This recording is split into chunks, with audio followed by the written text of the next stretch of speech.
Hi everyone! Today we're going to be doing some upper body exercises from a seated position. For these exercises, you're going to be needing to sit in a nice stable chair, whether that's your wheelchair or a kitchen table chair. You're also going to need a tabletop to perform some of the exercises off of. I'm going to be using my desk today, but usually kitchen tables are a good height as well. The exercises we're going to be going over are bicep curls, T's, Y's, and I's to start working on the posterior chain in the back of our body, and push-ups, and we're going to finish with a nice lat stretch. Some materials that I'd recommend you have, I'm using a blanket, but a towel or a small pillow will work for putting on your tabletop when you're doing your exercises. This is optional, but if you'd like to add some weight to your bicep curls, I'm going to be using water bottles. I hope that you all have been drinking lots of water and have some water bottles around. They're a great alternative to using dumbbells. If you have dumbbells, please feel free to use those as well. First exercise we're going to work on is our bicep curls. So what you're going to do is you're going to pull yourself up nice and close to the table. Feel free to put your towel or your blanket on your tabletop if you'd like for comfort. You're going to rest your chest at the table, elbows on your blanket, and you're going to work on bringing the palm of your fist towards your face. We're going to work on decreasing the joint angle at the elbow. A cue that I like to give people with bicep curls is pretending you have a lemon in your elbow and squeezing it at the top. If you're choosing to use weights, that's perfect. You want to also focus on keeping a nice neutral spine. So what that means is that you're going to work on looking straight ahead. That doesn't mean that we're looking up as we curl or hunched over and down as we curl. We want to keep a nice straight back, straight neck as you're doing these exercises. Our second exercise is going to be the T's, Y's, and I's. I'm going to use my weight for these ones. You can use a weight for these if you choose. If you don't want to, no problem. What you want to do is you want to make sure that your pillow or your towel is on the edge of your tabletop. You're going to lean onto your tabletop, again thinking about keeping a nice straight back. Grab your weights. We're going to start with T's. So what you want to do is have your arms out at your chest at about 90 degrees so that you look like a T. When we do Y's, you're going to raise your arms up a little bit more so that you look like a Y. And for I's, arms straight up overhead. So we'll get started. Again, I'm going to make sure that my chest is laying on my blanket. I've got my weights. And what I'm doing is I'm squeezing in the back of my body. Again, if you want to use a lemon metaphor, pretend that you have a lemon in between your shoulder blades and try and squeeze that lemon. We're going to do 3, 2, 1, and then we'll move into Y's, squeezing our shoulder blades together. We'll do 3, 2, and 1. Arms up overhead, squeezing back, 3, 2, 1. All the while making sure that you're keeping a nice, strong, straight spine. For our push-ups, we're going to start by turning ourselves towards our table. The first set of push-ups can be hands shoulder width apart on your tabletop. You're going to work on slowly controlling your body towards the tabletop and pressing yourself up into a nice tall sit. We'll do 3. Press 1, press 2, press 3. You want to remember keeping that nice straight spine that we've been working with for our previous exercises.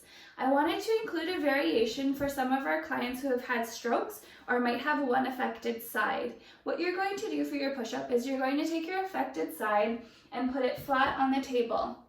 After, take your strong hand and put it on top. This way, when you do your push-up, you're grounding your affected hand and getting load-bearing benefits through it. You're going to bring your chest towards the table, again, nice straight spine. pressing both hands down through the floor, squeezing in the triceps. We'll do 1, press 2, and press 3. For other clients who do not have an affected side and want to challenge themselves a little bit with push-ups, you're able to target the triceps a little bit more by bringing your hands closer together. So bring your hands nice and close together. Think about squeezing your elbows behind you and push both hands down through the floor. Press 1, press 2, press 3. If you'd like to engage some back muscles in this exercise, turn it into a tricep extension plus some back extension. We'll use those back muscles. So what you can do, bring your chest down towards the table, press through your hands, but also thinking about engaging those back muscles to sit yourself up nice and tall. Press 1, press 2, press 3. Good job. For the last component of this workout, we're going to stretch. So what you're going to do is you're going to place your blanket at the front of your tabletop, just like we did with our bicep setup. You're going to place your elbows onto the blanket and then slide back, dropping your chest towards the floor, and you can place your forehead on the blanket. We want to try and open up through the mid-spine by taking a nice deep breath in. And exhale. I'd recommend holding this stretch for about 10 seconds. You can come up between sets, but let's try and perform 3 reps of each stretch. We'll again drop our chest towards the floor, deep breath in. I want you to try and feel your ribcage expanding with your deep breath and exhale. I hope you enjoyed these exercises and stay tuned to see what muscles we were working throughout. We did use quite a few muscles today during all of our exercises. The first muscle that we're going to look at are the muscles we used during our bicep curls. So, as you can guess, the biceps brachii is the first muscle. The biceps brachii, also known as the biceps, is a superficial flexor of the elbow and shoulder on the front of the upper arm here. Underneath the biceps brachii, or deep 2, is our brachialis muscle. The brachialis is also a strong flexor of the elbow that lies deep or underneath the biceps. Once we move from there, still involved in the biceps curl, is our brachioradialis, which is a superficial flexor of the elbow on the lateral aspect of the forearm. So here, with this combination of muscles, you can see how we're able to bring the forearm up towards the shoulder. When we move from there, we go to look at the muscles we used during our push-ups. So we're going to be looking at the pec group. The pectoralis major helps flex the shoulder and adduct the arm to help us keep our form during our push-ups. Underneath the pectoralis major, we have the pectoralis minor, which helps stabilize the shoulder blade and also assists in movements of the scapula, for example, during our T's, Y's, and I movements. Once we go from there, we'll come to look at the deltoid.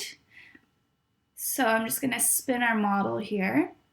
The deltoid is a triangular shaped muscle on the shoulder that's broken into posterior, middle, and anterior fibers. The deltoid helps for movement of the shoulder joint, and we use it in pretty much all of the exercises we did today, including our bicep curls, push-ups, and I's, T's, and Y's. From there, we're going to go look at the serratus anterior. The serratus anterior wraps from the scapula around to the rib cage, and it assists in movements during our push-ups and T's, Y's, and I's, helping stabilize that shoulder blade and also kind of hollow out through the chest. From there, we're going to look at our trapezius. Okay, so this is our trapezius. It is a diamond-shaped muscle that assists in extending the head and neck and helps move our scapula or our shoulder blade under here. We're going to look at the rotator cuff muscles, which are a group of 4 muscles that stabilize the shoulder joint and assist in rotational movements. So here we've got our infraspinatus, supraspinatus, teres minor, and then I'm going to spin back around to the front so we can see this subscapularis muscle.